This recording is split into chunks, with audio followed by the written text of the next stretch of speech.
اصغر ایمانی، دانیال ایمانی.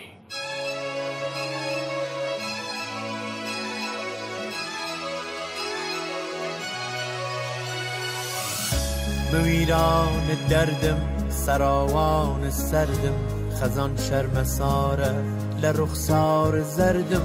ارای تو قریبم لتو بی نصیبم، تو عشق و امیدی ارای من یاش. تو جهانی دروغ و یه دنیا غروب و یه درد عمیق و یه تیزی یه تیغ و یه قلب مریض و یه آه غلیظ و یه دنیا محال تو سینم گذاشتی. عزیزم سزانی تو جرگم سزانی، سزانی تو ریشم سزانی. رفیقم کجایی دقیقاً کجایی، کجایی تو بی من کجایی.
یه دنیا غریبم کجایی عزیزم، بیا تا چشامو تو چشمات بریزم.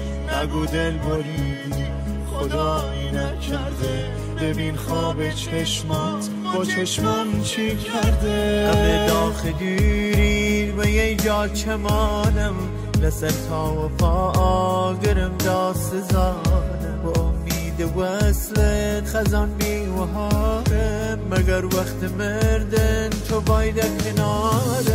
رفیقم کجایی دقیقاً کجایی، کجایی تو بی من کجایی. عزیزم سزانی تو جرگم سزانی، سزانی تو ریشم سزانی.